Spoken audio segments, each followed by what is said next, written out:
kami Tuhan datang ke sini karena melihat judul di flyer ibadah kami bahwa kami rindu menjawab panggilan Tuhan, kami rindu mengetahui, mengenal, mengerti dan bisa menjawab panggilan Tuhan atas hidup kami. Oleh sebab itu Tuhan, kami duduk di bawah kaki mengambil bagian terbaik yang gak boleh dirampas dari kami. Hak kami bukan kewajiban kami untuk mendengar isi hati Tuhan. Kami buka hati kami selebar-lebarnya dan buka isi hati Tuhan sebanyak-banyaknya, karena kami tahu iman kami hanya bisa timbul dari pendengaran akan firman Tuhan. Bicaralah Bapa, kami siap mendengar.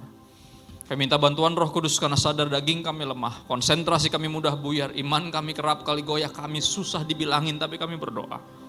Biar roh kami yang penurut Engkau peluk ya Roh Kudus, sehingga waktu ini gak berlalu sia-sia. Kami minta bantuan Roh Kudus kepadamu Bapa yang baik, di dalam nama Yesus. Kami siap mendengar dan menjawab panggilan Tuhan. Dalam nama Yesus semuanya berkata amin, amin. Shalom semua, silakan duduk, thank you. Sebuah kehormatan bisa melayani bersama teman-teman Josgen, thank you. Ini tempat yang gak asing buat gue. Tadi gue mau pakai bajunya Radit yang tulisannya Answer His Calling, cuman badan gue udah membengkak, gak muat. Ini ceritanya dia itu oversize. Nggak kelihatan ya. Kemarin sempat oversize. Sekarang badan gue yang oversize. Jadi dia jadi kayak kaos biasa gitu. Tadi ada lagi yang nggak ada gambar tangan ini. Ya, ini dia. Answer is calling. Ya kalau di tempat ini gue selalu inget Radit. Kenapa? Karena emang ini ya gerejanya di sini. Terakhir sebelum dia berpulang. Dan nanti gue akan ceritain kenapa ini matters to me. Sangat berharga buat gue karena kita sempat meragukan panggilan Tuhan atas hidup kita barengan. 2019 ketika akun satir lagi ngetren dan mulai nyerang-nyerang kita. Padahal gue yang bikin ngetren di tahun 2017. Ya sebelum ada yang satir, gue duluan yang satir. Dan mereka terinspirasi sama gue ternyata. Akhirnya malah nyerang gue, nyerang Radit, nyerang sesama justru hamba-hamba Tuhan yang lagi membagikan sesuatu yang gak umum. Membagikan sesuatu yang gak nyaman di telinga yang menjunjung tinggi tradisi dan agamawi. Tapi sedihnya kita malah diserang sama teman-teman yang mestinya senang, mestinya suportif dengan apa yang kita lakukan. Tapi itu dia, calling tuh sesuatu yang emang segitu pentingnya sampai iblis tuh berusaha untuk menjauhkan kita darinya. Kita akan belajar hari ini tentang calling. Yang pertama kita harus mengerti dulu panggilan Tuhan. Kita ke Matius 5 ayat 13 sampai 16.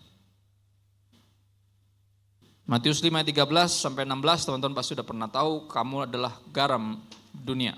Jika garam itu jadi tawar, dengan apa ia akan diasinkan? Enggak ada gunanya selain dibuang dan diinjak orang. Tidak ada lagi gunanya. Jadi sempat berguna, cuman gara-gara udah gak asin lagi jadi gak ada gunanya. Sempat bertobat, tapi karena udah sama kayak dunia ini jadi gak ada gunanya. Ingat, garam itu untuk memberi rasa di tempat yang hambar. Dunia ini makin lama kasihnya makin dingin. Kasihnya makin hambar. Justru harusnya garam itu berguna ya di tengah dunia ini. Cuman karena ketika garam jadi sama aja kayak dunia ini, tidak ada lagi gunanya selain dibuang dan diinjak orang. Ayat 14, kamu adalah terang dunia. Ya, garam berbicara tentang rasa, terang bicara sesuatu yang dilihat. Postingan dilihat, tapi rasa itu cuma bisa dirasain sama orang-orang yang dekat hidupnya sama kita. Banyak orang yang postingannya bagus tapi hidupnya, atau sebaliknya, atas nama gak mau menonjolkan diri di belakang layar, akhirnya gak hadir di sosial media. Padahal generasi sekarang justru hadirnya di situ. Nah, atas nama gaptek jadinya ya udahlah. Gak ada alasan sebenarnya. Kita adalah garam dan terang dunia, dua-duanya. Harus berasa, harus terlihat.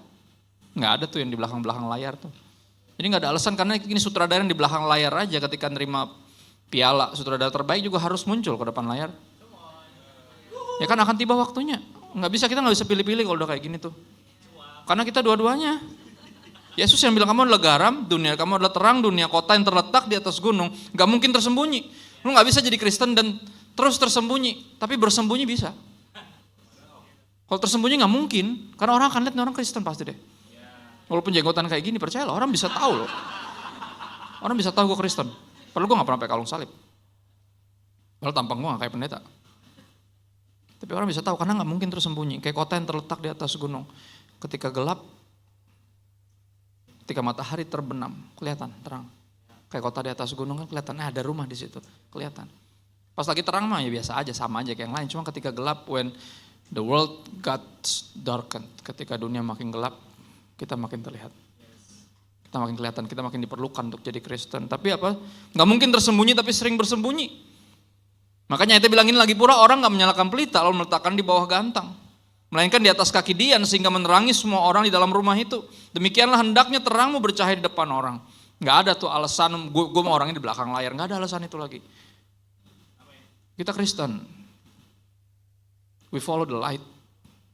We shine. Gak ada jalan lain. Lu mau ngumpet segimanapun kekristenan lu, pasti akan terlihat. Gak mungkin tersembunyi. Makanya apa, keluarlah dari persembunyianmu. Ya.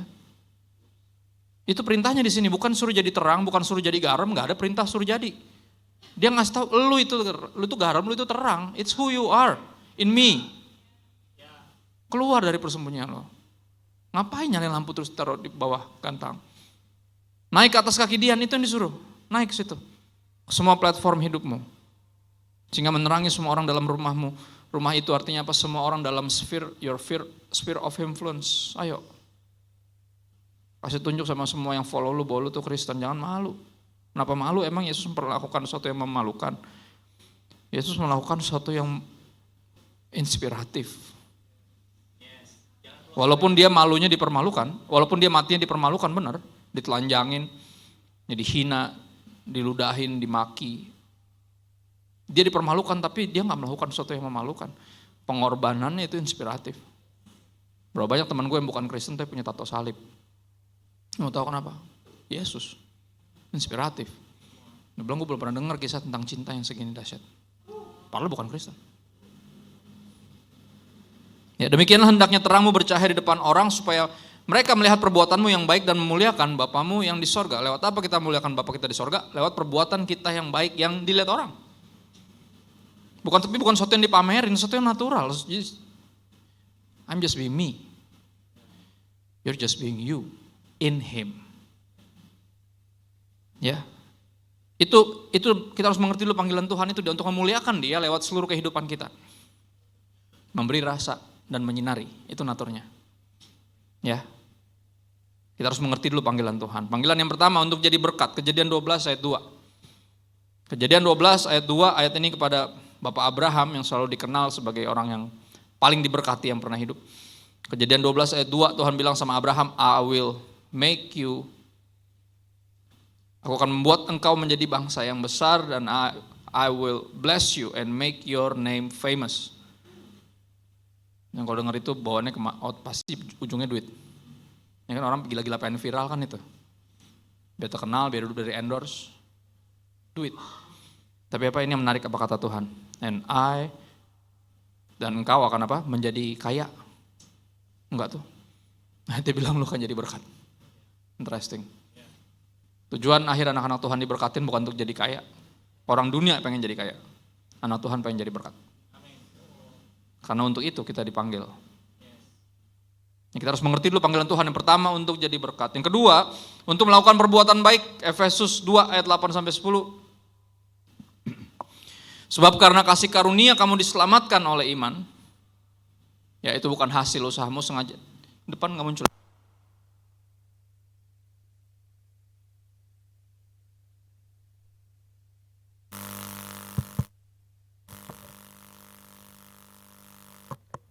Cek ya.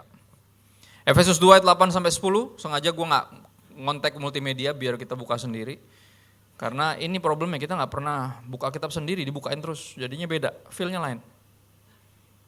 Ya, gue anak pendeta dari lahir, sampai umur 24 dibacain Alkitab terus. Gak pernah baca sendiri, baru mulai baca sendiri umur 24, kemana aja coba. Mulai dari situlah, itu yang membentuk gue jadi pendeta yang sekarang, gue mulai baca kitab sendiri.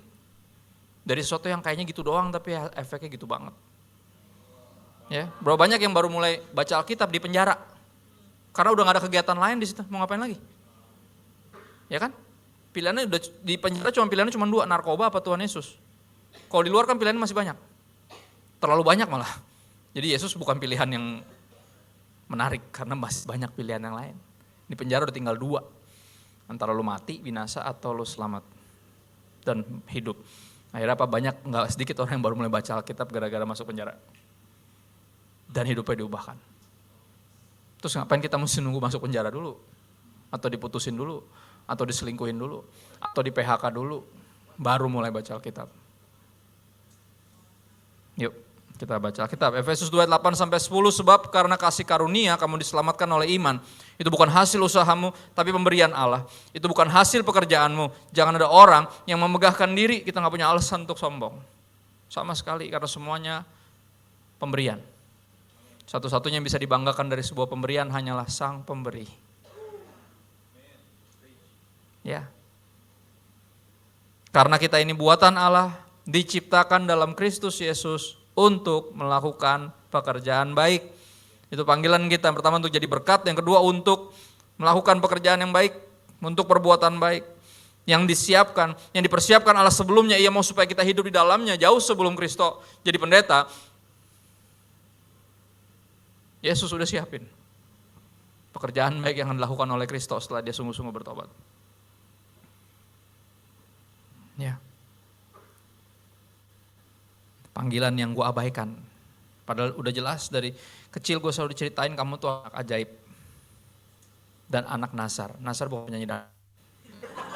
Nasar tuh artinya dijanjikan kepada Tuhan.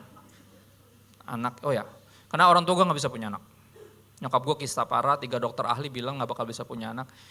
Mereka sampai sempat, nyokap sempat lari ke Australia karena gak mau bokap nikahin dia. Gak mau. Kenapa gue gak bisa kasih lu anak? Lu anak pertama dari pendeta, pasti dia berharap punya keturunan yang bisa nerusin pelayanan dan gue gak bisa kasih lu anak. Jangan jadi sama gue. Nyokap gue kabur ke Australia, bokap gue nungguin. Terus dia kirim surat, kenapa kamu coba lari dari saya ya? Saya mau menikahi kamu bukan karena mau punya anak, dia bilang. Karena saya sayang sama kamu. Balik, dari Australia balik. Australia balik, married, malam pertama berdoa. Keren ya? Gue malam pertama lupa lu berdoa. Asli, jujur aja nih gue. Terlalu semangat, gue lupa berdoa. Kenapa mereka berdoa sederhana? Karena ada keterbatasan. Berapa banyak yang baru berdoa ketika ada keterbatasan kan? Ya. Nanti terjadi, mereka berdoa dan bilang, Tuhan izinkan kami punya anak. Kalau engkau kasih kami anak ini bakal jadi pendeta. Lahirlah saya. Dan bukan cuma saya dikasih 4 anak. Tapi yang diserahin ke Tuhan cuma saya. Gue coba lari sejauh desain grafis UPH. Dan book designer Femina Group 6 tahun, UPH 4 tahun, hampir 10 tahun lebih berusaha lari. Hampir lulus juga masih coba kabur terus, beberapa orang ajak gue untuk full time, tapi gue gak pernah menjadi pendeta. Itu bukan cita-cita gue. Gue punya kehendak gue sendiri. Ya, tapi ini dia Tuhan, jauh sebelum gue menjawab panggilannya, setuju dengan panggilannya, menghidupi panggilannya, dia udah mempersiapkan pekerjaan baik itu. Ya, dan dia mau supaya kita hidup di dalamnya. Karena gak ada yang lebih baik daripada yang dipersiapkan Tuhan buat kita. Gak ada. There's nothing greater, nothing better than Him. Dari dia. Di dalam dia kita temukan panggilan hidup kita.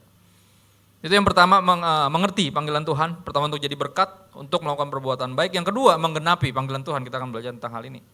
Kolose 1 ayat 16. Teman-teman bisa dibuka Kolose 1 ayat 16. Karena di dalam Dialah telah diciptakan segala sesuatu. Siapa dia di sini? Yesus. Oleh Dia dan untuk Dia. Oke, diciptakan dalam Dia, oleh Dia, untuk Dia. Kita ke Roma 11 ayat 36. Roma yang terkenal Roma 12 ayat 2. Janganlah jadi serupa dengan dunia ini. Ingat gak ayat itu? Ayat itu suka dikerdilkan tentang lu gak boleh penampilannya kayak dunia ini. Kalau iya kita mau pakai baju apa? Sampai baju rapi yang pendeta itu juga ala dunia ini. Bos-bos CEO kalau mau rapat pakai baju itu baju duniawi. Ya kan, nggak ada yang tahu baju surgawi gimana. Kecuali lu pernah ke surga. Kalaupun lu perhatiin bajunya di surga. Lu lagi sibuk, jangan dari emas, bener lu. Ya I don't know. Ada yang pernah nulis katanya gelasnya bisa dimakan. Wow, apakah kurang makan di sana sampai gelasnya lu makan? Atau kayak gelasnya, kok kayaknya enak ya? I don't know, lu aja yang aneh. Gelas kok dimakan, enggak aja. Tapi itu yang dibilang yang pernah ke surga, tapi nggak ada yang tahu dress code-nya. Gue berharap ada yang perhatiin, gue berharap yang diangkat ke surga tuh bukannya pendeta gitu loh, tapi desainer baju. Biar dia bisa bikin clothing line. Ya kan? Church clothes, woi, baju gereja. Dress code surga, woi, nama clothingnya keren kan? Tapi nggak ada, karena memang nggak ada juga. Ya kita nggak pernah tahu kayak gimana tampangnya.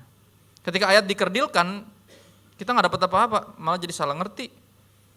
Akhirnya apa? Banyak anak muda kan lagi pengen berekspresi, lagi menemukan sense of fashionnya sendiri, lagi mencoba menjadi unik dengan cara jadi sama kayak yang lain. Juga bingung juga gue, gimana caranya lo jadi unik dengan cara jadi sama gitu.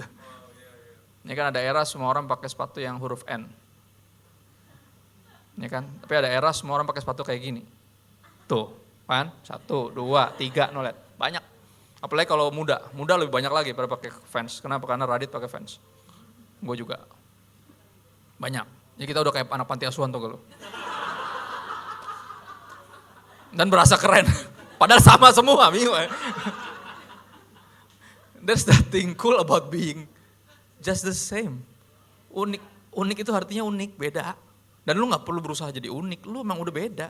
Gak ada yang sama kita nih. Jadi ketika kita sibuk melakukan yang lain, ya akhirnya gagal fokus. Gitu loh. Ya, akhirnya Pak ayatnya dikerdilkan, akhirnya pulang dengan perasaan, wah gue dijudge nih penampilan gue di sini, kan gitu. Jangan justru pada dunia ini. Padahal ayatnya bukan tentang itu. Ya, berubahlah oleh pembaharuan budimu yang mesti dirubah paradigmanya, nggak ada urusannya sama baju, sama penampilan, nggak ada. Inti ayatnya ada di Roma 11 ayat 36.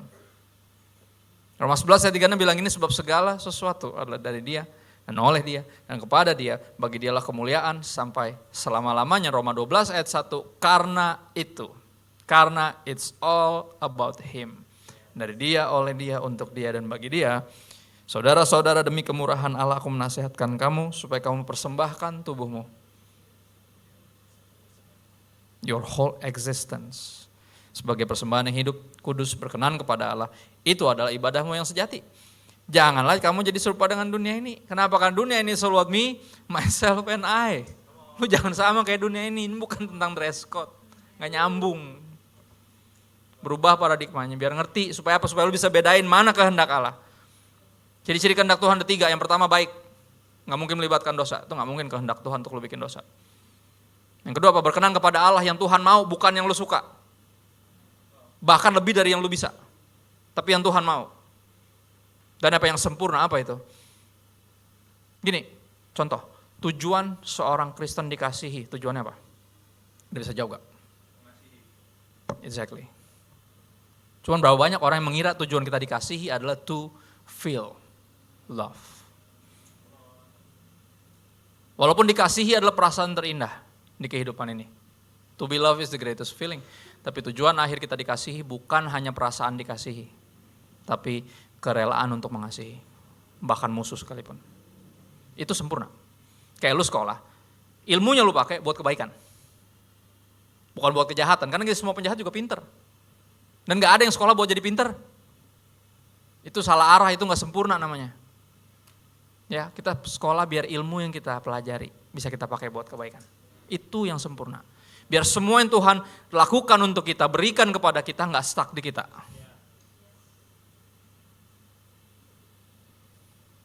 Ya, itu namanya menggenapi panggilan Tuhan. Kita mesti tahu dulu, tapi apa kalau masih sama kayak dunia ini, me, myself, and I gak nyambung.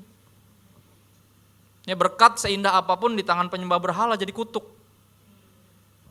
Semua yang dari Tuhan yang baik-baik bisa jadi distractions.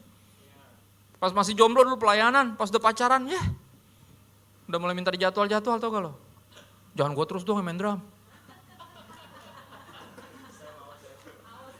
Kan kita sekali-sekali pengen jalan-jalan hari Sabtu, kebaktian mulu, Sabtu kebaktian, Minggu kebaktian, Senin sampai Jumat gawe. Pacarannya kapan? Ya kan? Pas masih single mah, pelayanannya tuh ekstrim. Di gereja ada namanya aktivis ya. Dia tuh ekstremis, lebih aktif dari yang aktif. Bayangin. Tapi masih jomblo, semua kebaktian ada dia. Sampai kebaktian wanita aja ada dia, padahal dia laki. Main drum, main keyboard, ya kan? Ada. Tapi itu dulu. Pas masih jomblo, karena berharap ada tante siapa yang kenalin anaknya gitu. Ya enggak? Ya kan? Tante siapa yang punya perusahaan perlu karyawan kan pas masih nganggur. Tapi pas sudah pacaran, udah mulai kerja, punya gaji, udah mulai susah. Udah mulai punya keluarga, dicariin kayak orang sakit. Shalom, sehat Bu? Oh sehat, puji Tuhan. Udah lama nih gak gereja, kirain lagi kenapa-napa. Oh gak apa-apa, saya terlalu sukses nih. Iya bener, lu kalau belum jadi pendeta lu gak ngerti dah. Iya bener, dicariin kayak si paling penting tau gak lu. Tapi kalau gak dicariin serba salah. Masa gue bilang emang gue penjaga adek gue sama Tuhan gitu, gak bisa. Iya lu penjaga adek lo, lu mesti tahu di mana adek lo. Di mana adek lu, mana gue tahu. Emang gue penjaga adek gue. Gue gak mau mulai kesalahan Kain kan. Gue harus tahu dong kenapa nih orang gak datang. Dan jawabannya gitu, aduh saya terlalu sibuk nih. Ya, saya baru perusahaan kue cubit saya baru buka saya baru buka cabang di Paris. Minggu lalu di Milan. Minggu lalu di Cibinong. Terserah. Ya namanya juga pengusaha, bebas-bebas aja. Buka di mana kayak. Cuman saking suksesnya nggak sempet gereja. Ya elah. Yang kayak gini-gini nih. Ya. Ini hal-hal yang baik loh. Yang dari Tuhan loh. Cuma ketika kita nggak mengerti dan nggak peduli sama kehendak Tuhan. Lihat ayatnya bilang apa? Supaya kamu mengerti kehendak Allah. Kita bukan nggak ngerti sejujurnya, lu tahu kehendak Tuhan itu apa, cuma lu nggak peduli. Kenapa? Karena lu punya kehendak lu sendiri. Ya kan, ya at least tuh gua nggak tahu kalau lu. Cuman itu gua dulu kayak gitu. Gua punya cita-cita gua sendiri, makanya panggilan Tuhan bodo amat. Gua nggak peduli janji orang tua gua sama Tuhan. Dalam hati gua siapa suruh lu nazarin gua ke Tuhan, aneh-aneh aja lu. Emangnya gua mau, ya kan? Nggak nanya-nanya dulu, ya nanya gimana masih bayi, belum lahir. Yang bener aja. Makanya pas panjang gue udah mulai ngerti, dia selalu ceritain sebagai bentuk kesaksian, ceritainnya ke orang lain. Cuman gue udah ngerti nih kode-kode nih. Padahal mah enggak, asli bokap gue padahal ngajar di sekolah Alkitab. Almarhum bokap gue gak pernah nyuruh kita sekolah Alkitab satupun. Dia selalu bilang ini, lu gak harus jadi pendeta, kalian tuh gak harus jadi pendeta, tapi kalian harus jadi pelita. Lu mesti apa? Mengerti dan menggenapi panggilan Tuhan. Dan kini kita akan mengalami fase itu, Lukas 15 ayat 21, kayak anak yang berakhir di kandang babi itu loh. Kita akan mengalami fase itu. Kita pakai kebebasan kita, in the name of freedom, kita bukannya merdeka malah terikat. Ya gak? Tapi kita akan mengalami fase itu, kita pernah jadi anak yang hilang. Pernah mau lari dari panggilan Tuhan. Pernah gak peduli sama kehendaknya. Bedain mah bisa, cuman gak peduli aja. Dan ya karena Tuhan baik, kita kena azab ya kan. Azab anak durhaka. Ya kan. Makan makanan babi, gak diizinin sama bosnya. Karena menurut bosnya lebih berharga babinya daripada dia. Nah di situ lu menyadari gila, ternyata gak ada yang lebih mengasihi gue. Lebih dari bokap gue mengasihi gue. Di rumah gue, pembantu gue aja gak ada yang kurang makan. Gue di sini hampir mati kelaparan, ngapain gue ada di sini? Pertanyaan bagus, lu ngapain di situ? Jauh dari panggilan Tuhan. Lari dari panggilan Tuhan, buat apa? Jauh dari hadirat Tuhan, buat apa? Dan banyak dari kita mesti lewat in dulu. We learn it the hard way. Hanya untuk kembali kepada panggilan itu. Untuk menggenapi panggilan itu kadang mesti lewat rute itu. 2 Korintus 5:15, satu ayat yang cukup terkenal tapi gak ada yang tahu. Gak ada yang hafal. Yohanes 3 ayat 16 hafalnya biasanya. Dan Kristus telah mati untuk semua orang supaya mereka yang hidup gak lagi hidup buat diri sendiri. Ayat ini change my whole life. Karena selama ini gue pakai Yesus buat kepentingan gue sendiri. Saking self-centered nih gue. Karena gue sama aja kayak dunia ini, cuman bobo nama Yesus. Ya kan? Gue sama aja kayak dunia ini, cuman gue Kristen, akhirnya gue bawa nama Yesus. Ayat ini, wah, pertama kali gue baca ayat ini dan mengerti, gue kayak tonjok di ulu hati gue, di jiwa gue, mual gue tiba-tiba. Karena selama ini gue hidup buat diri gue sendiri, atas nama Yesus. Gue percaya Yesus biar nanti kalau gue mati gak masuk neraka, gue bisa masuk surga. Gue percaya Yesus gak ada urusan sama Yesus. Gue cuma gak mau masuk neraka aja. Gue pelayanan biar diberkati. Gak ada urusannya sama menyenangkan Tuhan, gak ada. Gue pengen diberkati aja, gue takut gak diberkati. Gue hidup kudus biar apa? Biar gak dijahatin orang. Biar gak kena azab. Gak ada urusannya sama memuliakan Tuhan, gak ada. Bertahun-tahun gue Kristen buat diri gue sendiri. Pelayanan lagi. Dan ayat ini turn my life upside down. Nampar gue di wajah gue. Seperti pertanyaan yang timbul, yang menghasilkan pertobatan gue dari Tuhan sendiri. Lu bikin semua ini buat siapa? Kamu bikin semua ini buat siapa? Dia ngomong gitu. Di satu altar call yang gue gak maju ke depan. Kenapa? Karena gue udah Kristen. Altar callnya bilang siapa yang menerima Yesus sebagai Tuhan dan Juru Selamat pertama kali, silakan maju. Ya gue gak maju lah, orang gue dari kecil Kristen. Padahal apa itu panggilan sebenarnya buat gue. Gue Kristen tapi gak mentuhankan Yesus. Yesus bukan siapa-siapa di hidup gue. Makanya gue gak pernah peduli sama panggilannya. Gue gak pernah peduli sama kehendaknya. Tapi berasa Kristen, kan gue pelayanan kok. Ini bukan panggilan buat gue. Makanya apa ketika gue gak maju, dia samperin gue di bangku. Nah detik itu pertanyaan sederhana, kamu bikin semua ini buat siapa? Ayat ini tiba-tiba jadi jawaban. Kristus telah mati buat semua orang supaya yang hidup gak lagi hidup buat diri sendiri. Sempat hidup buat diri sendiri tapi gak lagi. Tapi hidup buat siapa? Hidup buat Dia, Kristus yang telah mati dan bangkit untuk Anda dan saya, untuk kita. Kita harus mengerti, menggenapi panggilan Tuhan. Ada 2 poin tadi, kita udah lihat. Yang terakhir kita harus menjawab panggilan Tuhan tentu saja.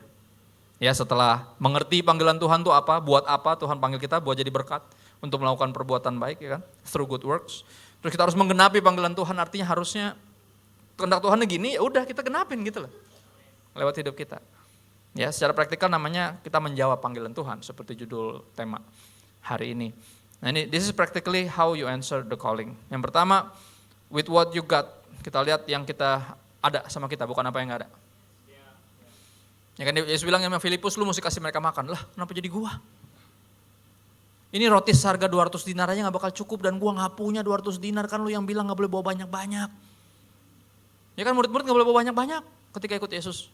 Cuma buat nunjukin apa, nanti Tuhan yang sediakan, ini bukan masalah modal lu. Enggak, pelayanan beda sama bisnis. Bisnis dimulai dengan berapa modal kita. Pelayanan dimulai dengan Tuhan. Panggilan juga sama, tapi apa Tuhan modalin kita enggak? Oh iya, dengan apa? Talenta, fasilitas, kesempatan. Anak pendeta sebenarnya yang paling dekat buat ini sebenarnya. Cuma berapa banyak yang ngerasa kayak apaan sih kan gitu. Itu yang pertama, with what you got. We answer the calling with what we got. Pengkhotbah 9 ayat 10. Kita ke situ ayatnya. Ini dia. Mungkin berapa teman-teman belum dapat kerjaan tetap. Ini ayatnya. Segala sesuatu yang dijumpai tanganmu untuk dikerjakan, kerjakanlah itu sekuat tenaga. Jadi gak harus dapat kerjaan resmi dulu. Kalau ada di depan hidung lo yang bisa dikerjain, lo kerjain. Kalau ada di depan hidung lo yang bisa lo tolong, lo tolong. Kalau ada pelayanan yang bisa lo bantu, lo turun tangan. Karena Tuhan menguji, dia pengen lihat, setia gak dalam perkara kecil. Ya. Gue gak nunggu jadi pendeta dulu baru khotbah, enggak. Gue gak nunggu jadi pendeta dulu baru mulai baca Alkitab sungguh-sungguh, terus bikin postingan, renungan, enggak. Jauh dari sebelum gue jadi pendeta, sebelum ada mimbarnya. Right. Yang ditemukan tanganmu, segala sesuatu apa aja yang ditemuin, kerjain.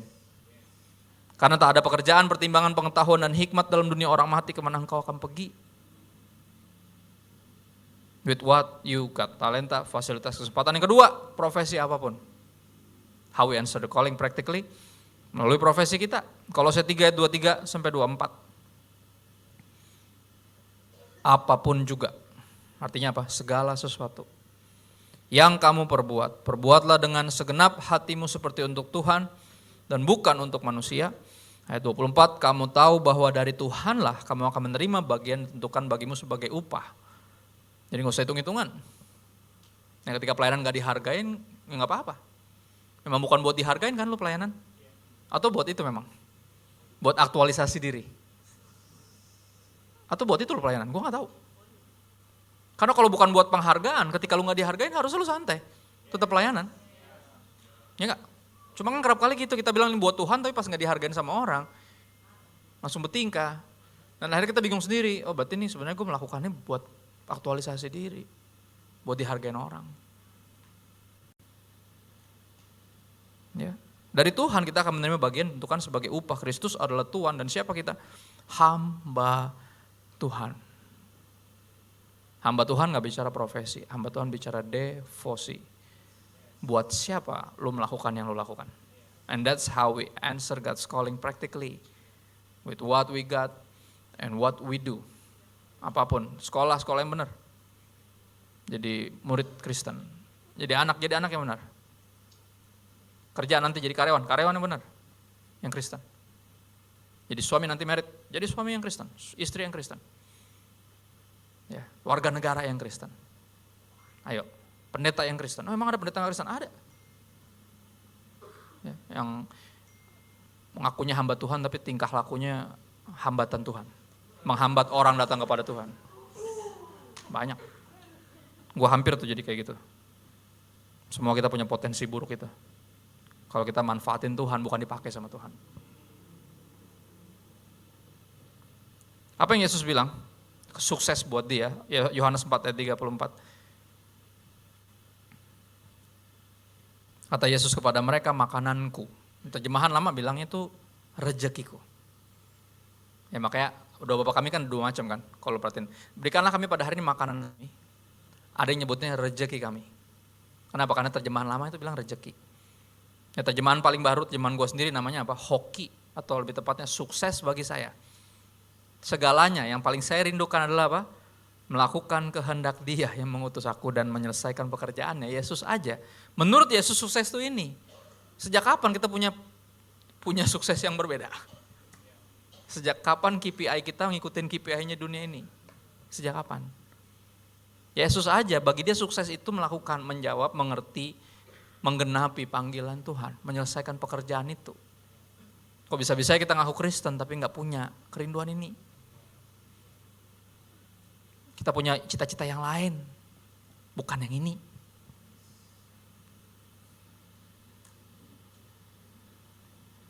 Ya teman-teman harus diterima kenyataan gak semua orang terpanggil jadi pendeta. Kalau semua jadi pendeta yang jadi jemaatnya siapa? Yang jadi pengacara siapa? Yang jadi polisi siapa? Ya, yang jadi hakim, jadi jaksa siapa? Gak semua terpanggil jadi pendeta, tapi semua orang dipanggil untuk jadi hamba Tuhan. Semua orang yang apa? Yang Kristus adalah Tuhan dan kita hambanya. Apapun profesinya. Lakukanlah dengan segenap hatimu seperti untuk Tuhan dan bukan untuk manusia. Dengan demikian kita apa? Menggenapi panggilan Tuhan. Menjawab panggilannya. Kita ke Matius 14 ayat 26 sampai 33. Musisi boleh maju ke depan mainkan lagu sedih. Supaya saya terdengar lebih rohani. Ya kan? Dalam sekitar 7 menit 50 detik terakhir. Gue sebenarnya gak mau bacain ini, tapi di ruangan ini sekali lagi gue diingetin, kalau gue kesini gue ingetin Radit. Dan ini yang tadi gue ceritain di awal, hampir gue spill duluan. Ya, di 2019 ketika akun satir lagi ngetren banget, lagi booming, mereka nyerang-nyerang, nyari-nyari konten biasanya. Dan yang diserang ya kita yang paling beredar di dunia maya. Kita kalau main Counter Strike tuh top frag, paling atas. Reddit follower di atas, gue nomor 2 di bawah. Mereka nyerang kita yang viral-viral. Kalau nyerang yang lain nggak ada exposure yang ngapain. Nyerang yang followernya dikit. Padahal postingan kita nggak ada yang aneh. Yang lain yang banyak yang aneh-aneh, tapi nggak ada yang diserang, yang serang kita terus. Akhirnya capek, kita kena mental, capek ngejawabin satu-satu, berusaha ngejelasin, enggak langsung postingan gue tuh ini loh. Akhirnya capek sendiri, kena mental, nggak tahu kita rame-rame tuh kena mental. Gue, Radit sama anaknya almarhum Petrus Agung, namanya Sasa. Kita kontekan tuh bertiga tuh. Radit ngontek gue, Sasa ngontek gue juga lagi stres, lagi kena mental, asam lambung gue naik terus, manteng terus di atas. Minum obat terus, tiap 4 jam minum obat terus, karena gue capek ngejawabin ini orang-orang nih kok. Dan gue kecewa, Tuhan kenapa sih? Ini tuh panggilan Tuhan. Gue gak nyangka loh, kayak gini tuh pelayanan, kayak gini lo ngejawab panggilan Tuhan, gue gak nyangka. Gue udah siap diserang sama orang-orang non-Kristen dengan postingan gue, yang nyerang malah sesama Kristen. Yang beberapa malah murid almarhum bokap gue di sekolah Alkitab. Orang-orang yang jauh lebih pintar dari gue. Tapi kok gak nangkep apa yang sedang gue kerjakan. Dan gue gak tahu, mungkin iri alasan mereka. Karena ada yang gue dengan sengaja gue DM, beberapa langsung gue DM, what's wrong? Ada masalah apa? Dan jujur, gue gak terima, gue udah sekolah tinggi-tinggi, lu yang viral, lu yang terkenal. Padahal lu sekolah juga enggak, lu yang pendeta. Gue aja masih belum ada yang gereja rekrut gue. Dengan jujur dia ngomong kayak gitu. Itu satu, gue yakin banyak pasti. Tapi ini bukan ke situ fokus gue. Fokus gue adalah kita diserang. Dan kita semua kena mental bertiga. Dan jawaban gue sama seperti gue jawab Radit dan jawab Sasa. Gue jawab gini. Nampaknya kita harus melakukan apa yang Petrus lakukan. Kita fokus sama yang manggil kita aja. Kalau enggak panggilan ini enggak masuk akal. Ini gue pengen ingetin ayat ini karena ini harus kita bacain. Matius 14 ayat 26-33. Beberapa ayat terakhir dalam 5,5 menit.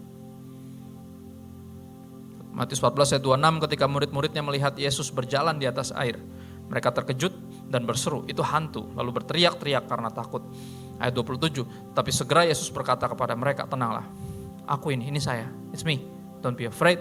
Lalu Petrus berseru dan menjawab Yesus, Tuhan, apabila engkau itu, suruhlah aku datang kepadamu berjalan di atas air. Kata Yesus, come, datanglah. Maka Petrus turun dari perahu dan berjalan di atas air mendapatkan Yesus. Tapi ketika dirasanya tiupan angin, takutlah ia dan mulai tenggelam lalu berteriak, Tuhan tolonglah aku. Segera Yesus mengulurkan tangannya memegang dia dan berkata, hai orang yang kurang percaya, mengapa engkau bimbang? Lalu mereka naik ke perahu dan angin pun redalah. Dan orang-orang yang ada di perahu menyembah dia, katanya, sesungguhnya engkau anak Allah. This is the nature of calling. It's way more than yourself.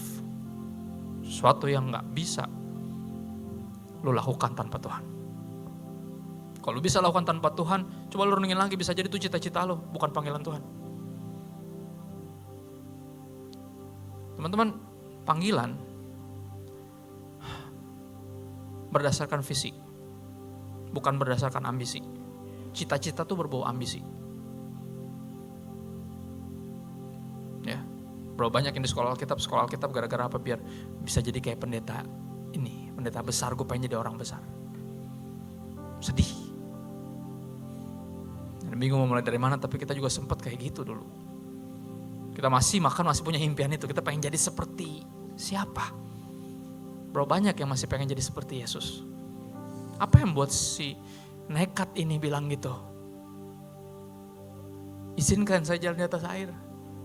Kenapa? Karena dia lihat Yesus jalan di atas air. That's the only reason bocah ini minta permintaan gila itu. Oke? Gue udah lulus kuliah, gue punya kerjaan solid. Gue udah married. Istri gue gak menikahi pendeta, istri gue menikahi desainer grafis. Tapi ini dia di tengah jalan gue menghidupi panggilan itu untuk apa? Jadi berkat melalui perbuatan baik. Then I saw him walking on waters. Gue ngeliat dia melakukan hal-hal yang lebih dari cuma sekedar nyari duit. Dan setia dalam pernikahan, dia memenangkan jiwa. One soul at a time. Dan gue bilang, Tuhan jika engkau itu, allow me to walk on water. Izinkan saya memenangkan jiwa-jiwa. Dan dia bilang apa? Come, sini. Nyemplunglah di pelayanan. Gak sekolah Alkitab. Panik gak? Panik lah, masa kagak. Kayak jalan di atas air rasanya. Ya, bukan cuman gak bisa jalan di atas air, gue berenangnya gak bisa. Kalau panggilan ini berakhir tenggelam gue, dan itu yang Radit rasakan, itu yang Sasa rasakan, itu yang gue takutin, itu yang kita takutin bertiga. Apa udah kali ya, apa bukan ini kali ya. Udahlah biar yang lain deh, yang sekolah-sekolah Alkitab deh, ini panggilan mereka, kayaknya ini bukan panggilan kita. Tapi Tuhan ingetin kami semua lewat gue. Bayang gue ngomong, gue sendiri yang ditegur sama Tuhan. Gue yang manggil lu fokus sama gue. Karena sepanjang Petrus ngeliat gue, dia jalan di atas air. Tapi ketika dia mulai ngeliat angin, gelombang, kolom komen, right? Temen lu yang udah jadi orang, terus bukan orang gitu. Lihat gak? Temen lu yang udah married, temen lu yang bahkan di pelayanan aja insecurities tuh bisa terus ada loh. Gue ngeliat temen gue yang udah jadi gembala, bikin gereja, bisa ngerasa gak ada artinya. penginjilan ke suku-suku pedalaman. Tapi gue menolak untuk ngeliatin semua itu. Gue mau ngeliatin yang manggil gue. Karena gue cuma bisa ngejawab panggilannya ketika gue fokus sama yang manggil gue. It's way beyond ourselves. Way more than we can handle. So, fix your eyes upon Jesus. Sehingga lu dibawa berjalan ke tempat yang lu gak pernah kepikir lu bisa ada di sini. Ini bukan cita-cita gue, kan tadi gue udah bilang dari awal. Gue gak pernah mau jadi pendeta. Gue gak pernah kepikiran jadi hamba Tuhan tuh. Tapi ini bukan tentang bahkan jadi pendeta, tapi tentang jadi hamba Tuhan, apapun profesi lo. Gue punya teman dokter yang bukan cuma sekedar dokter, tapi dokter Kristen. Lo tau beda dokter Kristen sama yang bukan Kristen? Sederhana. Ketika habis kasih resep, dikasih nasihat, bu kalau bisa anaknya istirahat dulu, jangan banyak minum dingin. Dan dia ngomong gini, can I pray for her? Boleh gak gue berdoa buat anak bu? Pasti jawabannya boleh. Dokter mana yang ngedoain pasiennya? Dokter Kristen. And you can do that. Lu bisa jadi CEO yang berbeda, lu bisa jadi supir ojek online yang berbeda. Lu bisa jadi pendeta yang berbeda, ketua sinode yang berbeda one day. Gak semua terpanggil jadi pendeta, tapi semua dipanggil untuk jadi hamba Tuhan. And I hope you answer his calling. And he's been calling you since day one. Dari mulai lahir saya sebagai pengabulan dari doa orang tua saya, he's been calling me. And it took me to 24 years untuk cuekin panggilan itu. Karena gue punya cita-cita gue sendiri. But I hope today it doesn't have to be 24 years for you to say no. To say no, but to say yes. Gak ada yang lebih indah. Gue berani jamin gak ada yang lebih merdeka daripada mereka yang jadi hamba Tuhan. Ingat anak yang hilang itu? Ketika dia pulang dipestain, dia gak silau sama pestanya. Dan dia cuma bilang satu gini, "Pah, gue udah gak layak disebut anak lo. Gue udah berdosa terhadap engkau dan terhadap sorga. Can I serve you?" Boleh enggak? Gue jadi salah seorang dari hambamu. Can I serve you? Dan you know, that day, he's been set free. Atas nama kemerdekaan dia terikat selama ini. Tapi di detik ketika dia mengikatkan dirinya kepada Tuhan, he's been set free. Hari ini gue gak tahu yang menghalangi lo mengikatkan diri lo sama Tuhan apa. Gak tahu the things of the world that bind you. I don't know what it is, but in the name of Jesus, the chain needs to be broke. Rantai itu mesti patah hari ini. In the name of Jesus, enemies defeated. Suara-suara yang bilang, lu gak usah sok-sok rohani lah lu. Need to be shut down. Suaranya yang mesti lebih dengar daripada yang lain. Beri waktu lebih banyak untuk dengerin isi hatinya. Peduli kehendaknya. Nah, ini yang bikin Petrus jalan di atas air. Karena Yesus bilang apa? Sini. Come.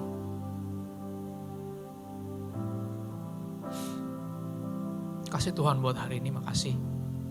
Gak ada paksaan untuk mengikut Tuhan sungguh-sungguh untuk mengenapi panggilan-Mu atas hidup kami. Kami gak menyembah Tuhan yang memaksa, yang toksik. Kami menyembah Tuhan yang memberi pilihan from the get-go. Untuk percaya atau enggak, untuk sayang atau enggak, untuk peduli apa enggak. Dan kami pernah salah pilih. Dan kami gak mau salah pilih lagi saat ini. Ketika kami menyadari bahwa Engkau masih memilih kami. Still calling us. Setelah sekian panggilan yang ditolak, Engkau terus memanggil. Kasih Roh Kudus buat kesabaran-Mu.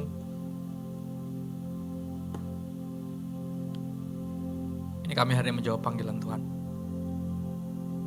Utamanya untuk hidup bagi Tuhan, apapun itu jenis profesinya, kami gak tahu. Tapi ini yang kami tahu, kami mau jadi apapun profesi kami buat Tuhan. And that's how we answer God's calling. Sampai mungkin ada panggilan spesifik nanti one day, we never know. Dan bukan itu yang penting soalnya, bukan kemana dan ngapain, tapi sama siapa. Itu yang paling penting. Dan biar ketika dia panggil come, kita datang. Kita akan kaget apa yang Tuhan bawa kita melaluinya. Kita jalan di atas air, kita melakukan hal yang jadi pendeta padahal gak sekolah Alkitab, enggak. Lu akan kaget lah banyak. Lu bisa kumpulin orang banyak padahal lu juga bukan siapa-siapa. Bisa bimbing banyak orang padahal bukan siapa-siapa. Bisa lead banyak orang padahal lu bukan siapa-siapa. Seperti para murid yang bukan siapa-siapa, yang orang-orang sampai bingung nih, orang-orang ini bukan orang-orang terpelajar. Kok mereka bisa ngomong gini, kok mereka bisa sampai di sini. Tapi ini yang disadari sama orang-orang itu, they had been with Jesus. Dan biar itu jadi modal kita, we had been with Jesus. Makasih Tuhan. Kami minta bantuan Roh Kudus untuk jadi pelaku firman. Menjawab panggilan ini bukan perkara yang mudah, tapi biar kekaguman kami akan kasih-Mu yang mendrive kami, bukan ketakutan kami. Bukan kekhawatiran, what if, no. There's no what if in you. Ketika Engkau bilang, mengapa Engkau kurang percaya, biar kami jawab, I'm sorry Lord. I believe, help my unbelief. Itu jawaban kami. Kami percaya, tolonglah kami yang gak percaya ini. Kami minta bantuan-Mu Roh Kudus kepada Om Bapa yang baik dalam nama Yesus. Amin.